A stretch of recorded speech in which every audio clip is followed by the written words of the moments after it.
അതായത് ഇന്ത്യയിൽ തന്നെ ഈ ഒരു സാധനം ഈ പള്ളിയിൽ മാത്രമേ ഉണ്ടാവും. ഇൻഷാ അല്ലാഹ് ബിസ്മില്ലാഹിർ റഹ്മാനിർ റഹീം. ഇന്ത്യയിൽ തന്നെ ഈ സാധനം, അതായത് ബാങ്ക് വിളി പണ്ട് കാലങ്ങളിൽ ജനങ്ങളിലേക്ക് എത്തിക്കാൻ വേണ്ടിയിട്ട് അന്നത്തെ കാലഘട്ടത്തില് ബിസ്മില്ലാഹിർ റഹ്മാനിർ റഹീം. അടിക്കണ്ട അല്ല, ഞാനൊന്ന് തൊട്ടോക്കട്ടെ.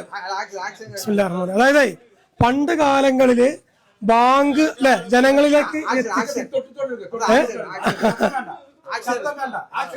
വെറുതെ അങ്ങനെ ആക്ഷൻ കാണിച്ചേ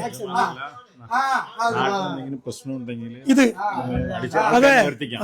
അസ്സലാമു അലൈക്കും പ്രിയപ്പെട്ടവരെ, ഞാൻ ഈ കാണിക്കുന്നത് ഒരു പക്ഷെ ചരിത്ര പ്രസിദ്ധമായ നെഹാര എന്നറിയപ്പെടുന്ന പഴയ കാലങ്ങളിൽ ലോകത്തിന്റെ മുമ്പിൽ അല്ലെങ്കിൽ ഈ നാടിനെ വിളംബരമായി അറിയിച്ചിരുന്ന ഒരു ചെണ്ട. ഇന്നത്തെ കാലത്ത് ചെണ്ട വേണമെങ്കിൽ പറയാം.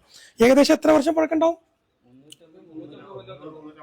ഏകദേശം ഒരു 350 വർഷത്തിൽ കൂടുതൽ പഴക്കമുള്ള ഒരു നെഹാര. ഞാനിപ്പോ നിൽക്കുന്നത് പുതുനഗരം ഷാഫി ജുമാ മസ്ജിദ് നട്ട ഈ ചെണ്ട നിങ്ങൾക്ക്, അല്ലെങ്കിൽ ഈ നെഹാര നിങ്ങളെ പരിചയപ്പെടുത്തുന്നത്. അതായത് ഈ സാധനം നേരം തെറ്റിട്ട് അടിക്കാൻ പാടില്ല. ഇതിന് ബാങ്ക് കൊടുക്കുന്ന സമയങ്ങള്, അതുപോലെ തന്നെ ഇവിടുത്തെ വിശിഷ്ടപ്പെട്ട എന്തെങ്കിലുമൊക്കെ അനാസ്ഥകൾ സംഭവിച്ചാല്, എന്തെങ്കിലും ജനങ്ങളെ കൂട്ടാന് പണ്ട് കാലങ്ങളില് ഈ നാടിനെ വിളംബരം അറിയിച്ചിരുന്ന ഒരു പക്ഷെ ഇന്ത്യയിൽ തന്നെ ഈ പള്ളിയിൽ മാത്രമേ ഉണ്ടാവുള്ളൂ ഈ സാധനം. ആ ഒരു സംഭവമാണ്. ഇത് കൊട്ടാൻ പാടില്ലട്ടില്ലേ? ഇത് കൊട്ടിക്കഴിഞ്ഞാൽ അല്ലേ, കറണ്ടില്ലാത്ത സമയത്ത്